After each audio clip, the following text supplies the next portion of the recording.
The Galactic Military Academy stood on Station 7, a massive space station that floated between three star systems. Every year, the Academy held its strength assessment. This was the most important test of the year. It decided who would get the best jobs, who would earn respect, and who would be remembered. For thousands of years, one species had always won. Though they were giants made of living stone and crystal, their bodies were dense and heavy. Their muscles could crush metal. No other species could match them in pure strength. Everyone knew this. Everyone accepted this.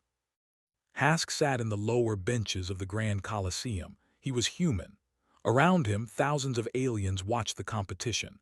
They came in all shapes and sizes. Some had 6 arms, some had tails, some were covered in scales or fur or shells, looked small and plain next to them. His skin was soft. His body was thin. He had no claws, no armor, no natural weapons. Humans had only joined the galactic community 15 years ago. Most aliens thought they were weak and unimportant. The Academy had accepted as a test. Nobody expected him to do anything special. He was just a curiosity, a soft little creature from a small blue planet. The competition began. Species after species walked onto the platform. They lifted heavy metal plates that floated on special gravity fields. The went first. They were insect-like creatures with 6 limbs. Their strongest member lifted 340 kilograms. The crowd clapped politely. Then came they lived in water and had powerful tails. Their champion managed 520 kilograms. More applause, a few cheers. But everyone was waiting for the main event. Everyone was waiting for walked onto the platform. He was enormous, nearly 3 meters tall. His body was made of dark gray crystal that gleamed under the arena lights. He had 4 arms, each one thick as a tree trunk. He had won this competition 3 times before. He was the strongest person in the Academy, maybe the strongest in the entire sector. The crowd went wild. They chanted his name. Lifted 700 kilograms like it was nothing. He smiled at the crowd. Then 800 kilograms. His crystal body made grinding sounds, but he succeeded. The cheering grew louder.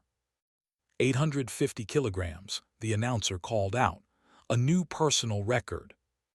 Completed the lift. Sweat, or something like it, dripped from his crystalline face. But he was not done. He raised all 4 arms and pointed at the officials. 900, he said. His voice was like rocks grinding together. Load 900. The crowd gasped. 900 kilograms had never been lifted in Academy history. The officials looked at each other nervously. Then they loaded the plates. Grabbed the bar. His whole body shook. His crystal skin cracked in tiny lines. He roared, a terrible sound that echoed through the Colosseum. Slowly, impossibly, the bar rose. Higher, higher, until he stood straight with 900 kilograms in his hands. He dropped the weight, the floor shook. The crowd exploded with noise. Cadets jumped and screamed.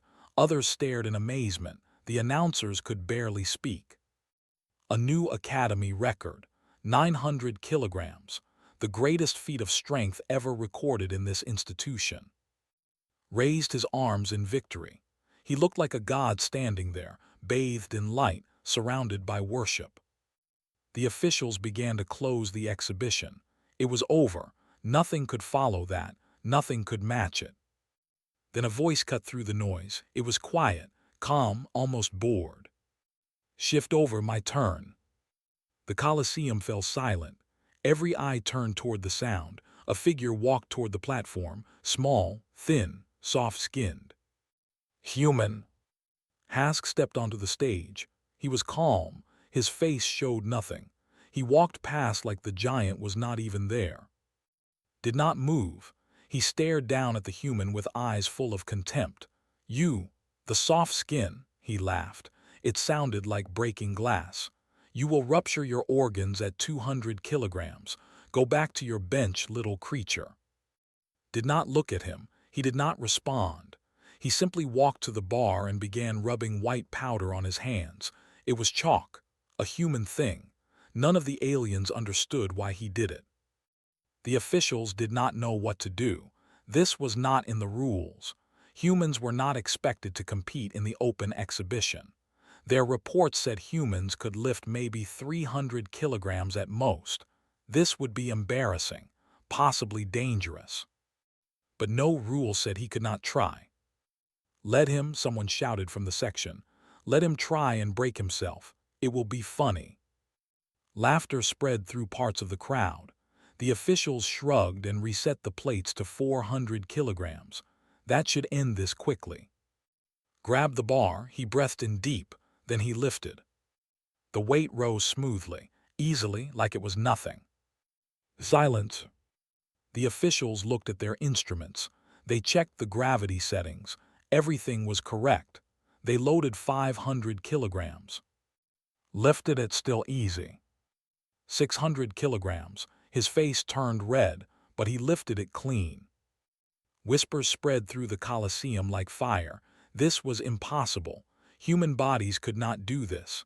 The equipment must be broken. Something was wrong. 700 kilograms. Arms trembled. He breathed in a special pattern, slow, controlled, deliberate. Nobody recognized the technique. He lifted.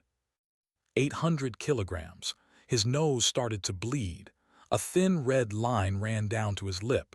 He did not stop. He did not even wipe it away. The weight rose. His expression had changed. The contempt was gone. The laughter was gone. Now there was only confusion and something else. Something that looked almost like fear. Wiped the blood from his lip. He looked at the officials. His voice was steady. 900. The Colosseum held its breath. Nobody moved. Nobody spoke. The officials loaded the plates with shaking hands. 900 kilograms. The same weight that had made history just minutes ago. Stepped up to the bar. He wrapped his fingers around the cold metal. He closed his eyes for one moment, just one. Then he pulled.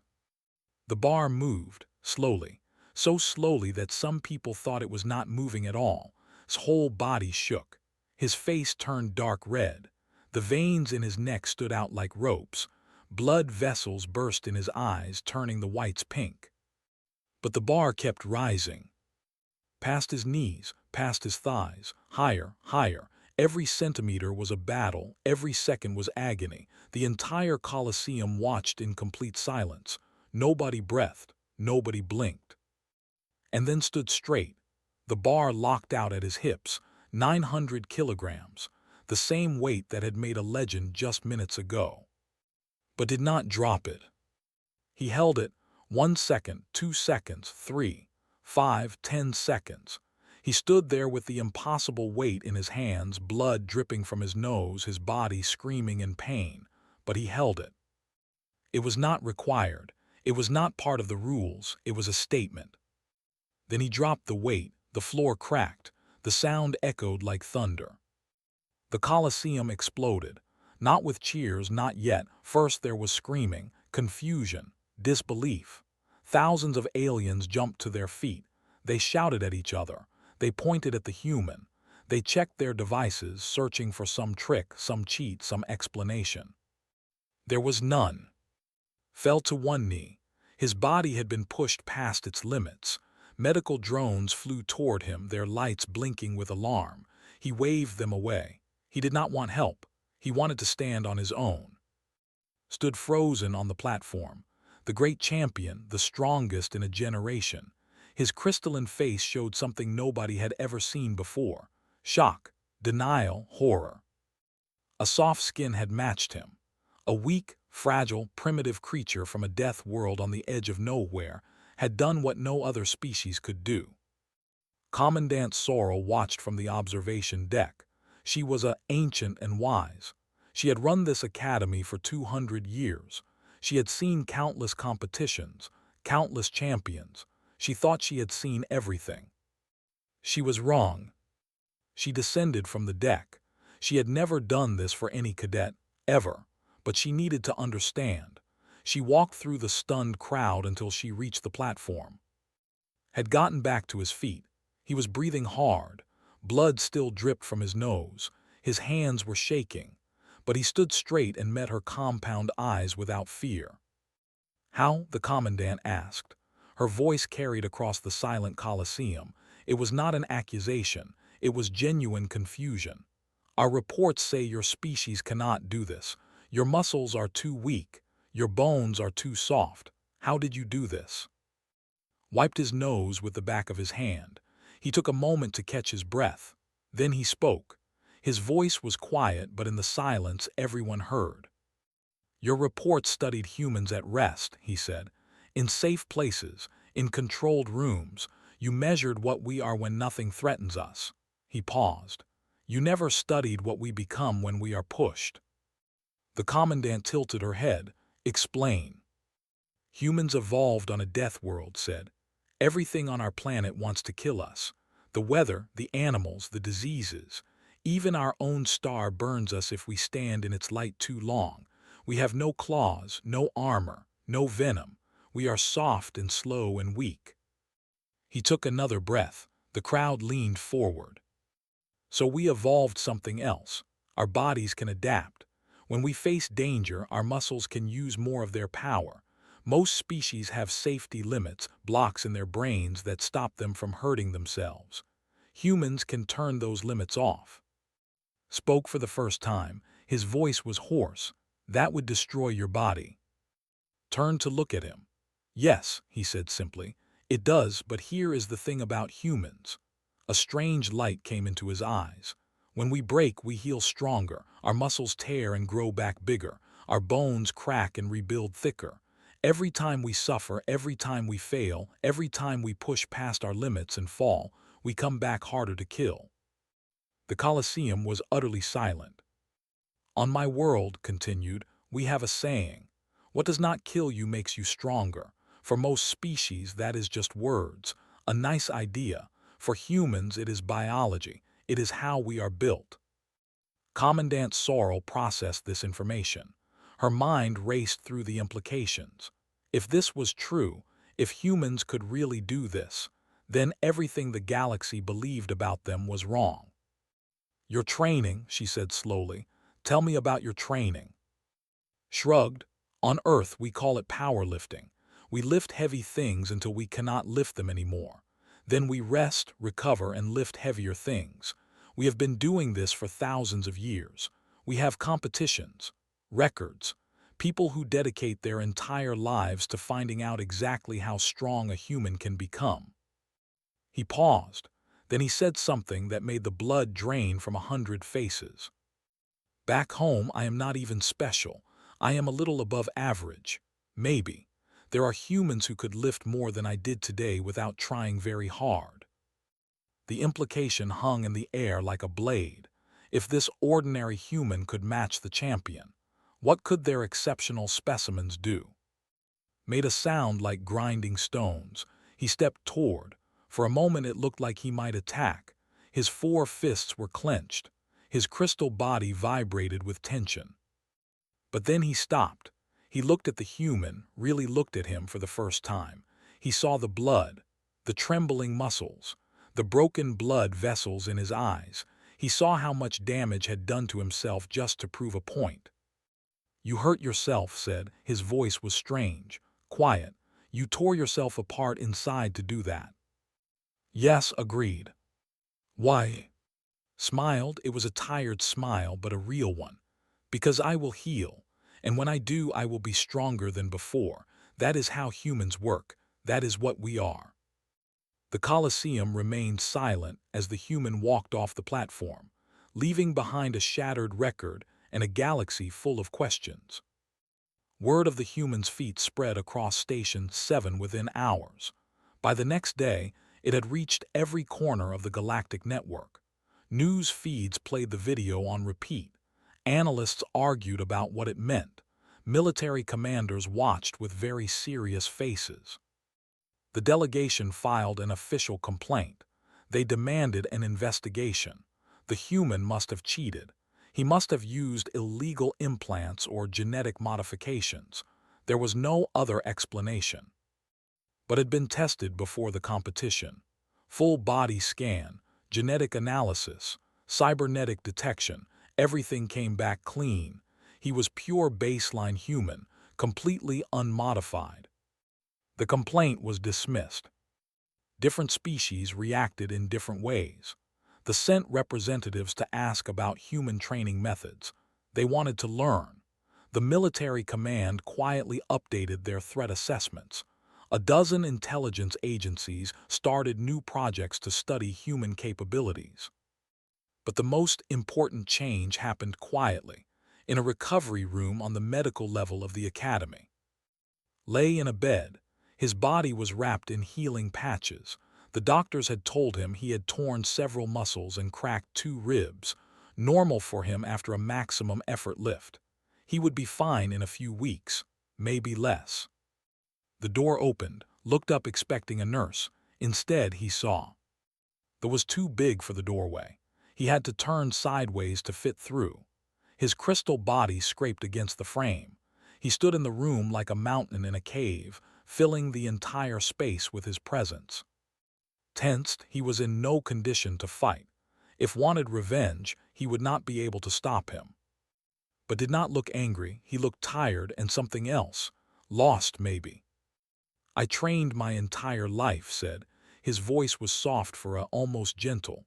My whole existence has been about this, about being strong, about being the strongest.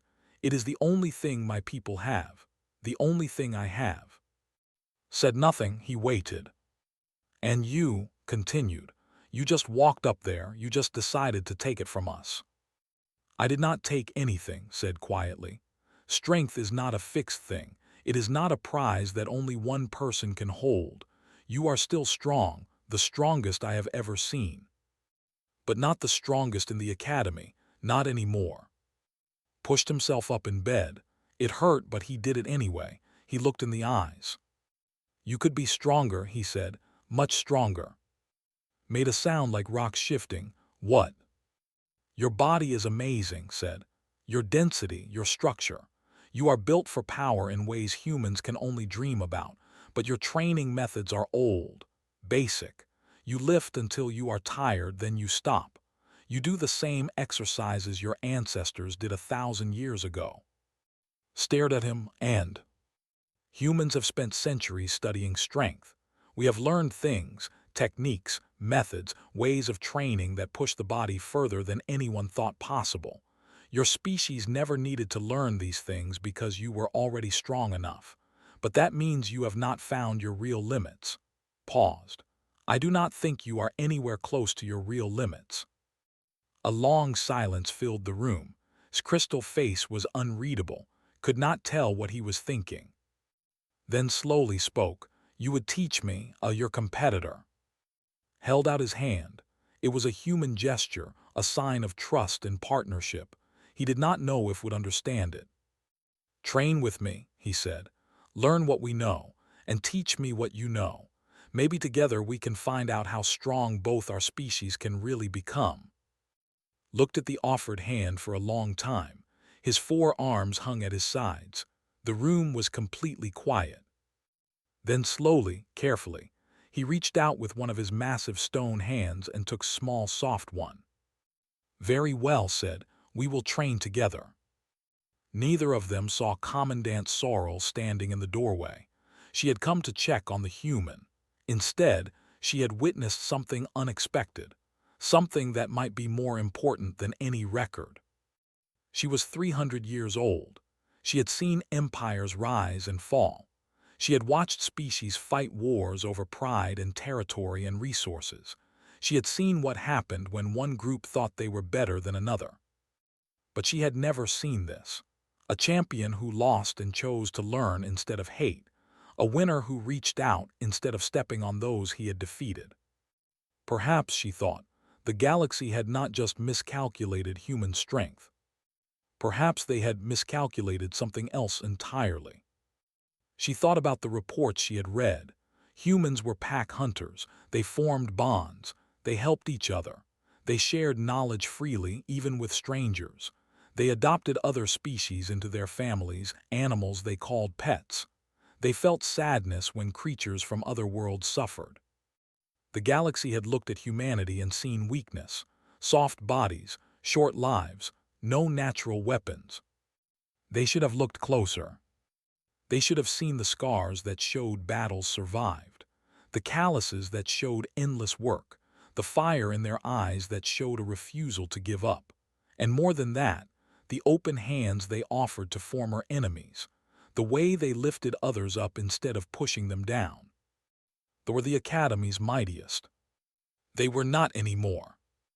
But as Commandant Sorrow watched the human and the shake hands, she realized that maybe the most important thing was not who was the strongest. Maybe the most important thing was what they did with their strength.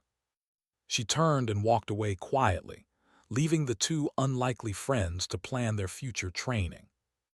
Behind her, for the first time in Academy history, a human and a began to talk about how to make each other better.